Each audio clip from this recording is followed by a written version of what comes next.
মানে ক্রিকেটটা আমার বেশি পছন্দ।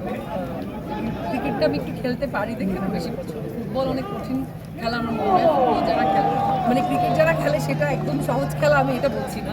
মানে ক্রিকেট আমার ছোটোবেলা থেকে বেশি পছন্দ ছিল, এর জন্য মানে ক্রিকেট নিয়ে আগ্রহ বেশি। এখন বলা যাবে না, কারণ এটা মাঠেই দেখবেন যে স্ট্র্যাটেজিগুলো তৈরি হয়েছে, এটা মাঠেই হয়েছে। আগেরবার খেলার সময় একটু এক্সপিরিয়েন্স কিছু আছে, যখন মাঠে আমরা ব্যাটিং করবো তখন সবাই দেখলে কার্ড ভর্তি হবে না, কার্ড ভর্তি হবে না। অফকোর্স টুর্নামেন্ট আমরা তো আউট করার একজন যাবে আর বোলিংটাকে বেশি আমার জায়গা থেকে আমি বোলিংয়ে বেশি কনসেন্ট্রেট করছি ব্যাটিংয়ের চেয়ে। আমাদের খুব ভালো ভালো ব্যাটসম্যান আছে আমাদের টিমে, মেয়ে সেটাই তো করছি। খুব ভালো বোলারও আছে, সো আমি বেশি বোলিংয়েই কনসেন্ট্রেট করছি।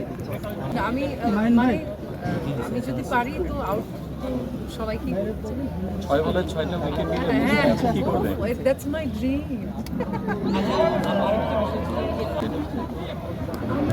এনজয় করছি, আমরা সবাই অলমোস্ট এখানে। ইউজুয়ালি তো আমাদের কারোর সাথে কারো দেখা হয় না, তো এখানে সবাই যদিও আমরা আলাদা আলাদা টিমেই খেলছি তারপরও সবাই এসে সবাইকে আমরা কুশলাদি বিনিময় করছে, গল্প হচ্ছে, দেখা হচ্ছে অনেকদিন পরে, সবাইকে দেখে সবাই দৌড়ে যাচ্ছে একজন একজনের কাছে।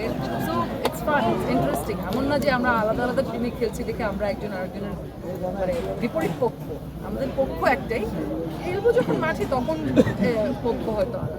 এবং আনন্দ দুঃখ যেটাই হোক না কেন, হার জিত সবাই সব আনন্দ দুঃখ আমরা একসাথে ভাগ করি।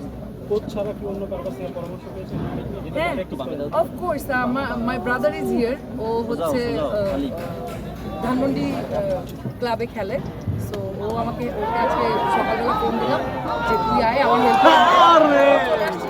ও আসছে, ও সকাল থেকে আমাকে হেল্প করছে। সংগ্রাম আমাকে শেখালো, যে বোলিং শেখালো, কিছু ছোট ছোট ট্রিক্স শেখালো। সেই ট্রিক্স এখন বলা যাবে না ক্যামেরার সামনে, তো দেখা যাক।